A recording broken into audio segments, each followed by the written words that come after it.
Magandang araw mga kasular. So ngayon i-share ko sa inyo yung ginawa kong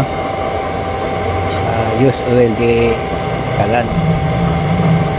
So makatipid tayo nito kasi instead na itapon natin, ibinta natin yung oil sa sasakyan, engine oil, yung mga use na mantika sa kusina, yung natira sa magdi-fry tayo, so pwede natin magamit dito sa use oil di kalan. So yung ginamit kong kalan sa uling ko sa kahoy, so nilagyan ko lang ng burner. Yung burner niya 4 inches yung ganito, yung GR5 plus distributor ko. Saka nilagyan ko ng 1 inch na tubo para sa blower, saka 1/2 na tubo para sa use oil. Recycle lang to yung tanke ko sa sa engine oil. Binili ko ito lang.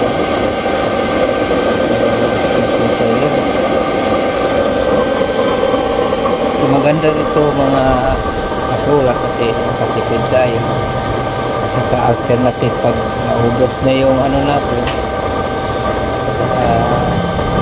LPG, pwede natin magamit yung use oil di kalan.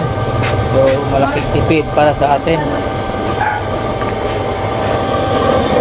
Tingnan mo yung pinakuluan ko, ako ng mga Adidas, pakalang manok, bilis na lumabot, malaking bagay. Palambot kayo ng mga dito, zero o mga bulalo, bilis dito, saka tipid sa oil. Saka yung oil magagamit natin. Saka yung natin blower, maliit na mga amperahe yun, mga 2 amperes lang yun, at saka 12 volt. Yung sa akin lang, doon ko kinabit sa solar kasi may solar ako. Isang buwan, gastos ka lang ng 100 pesos sa kuryente. Malaking bagay yan. Mura naman yung mga use oil. Pabili ka naman, kahit sa online, mayroon yan. Meron kayong naipon na mga engine oil, mga mantika sa kusina na natira, pwede na yan. Alternative lang. Sa akin, dalawang 6 liter. Ayun, nagamit ko na.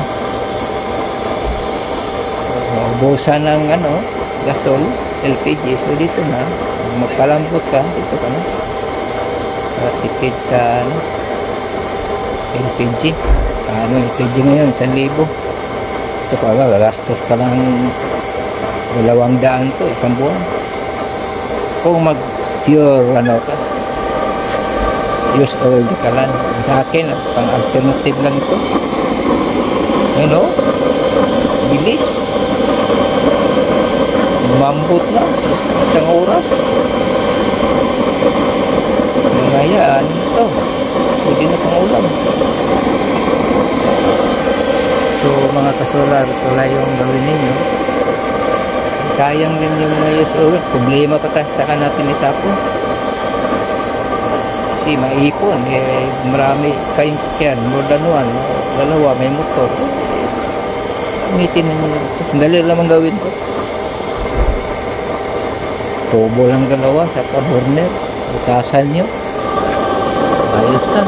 Kaki nga wala si cycle yan.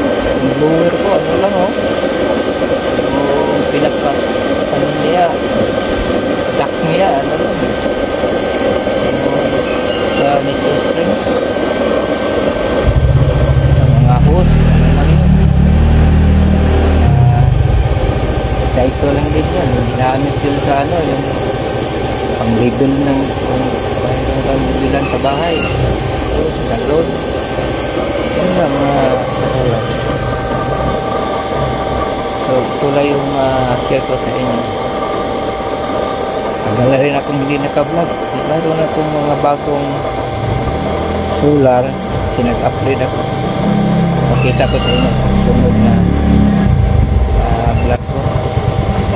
Kasi na-upgrade ko yung ano lang, inverter 3.5 kilowatt. Kaso yung battery naka-panel dito kasi mahal kasi. Pag-ipunan mo na. So hanggang dito na lang tayo mga solar. Maraming salamat. And God bless you.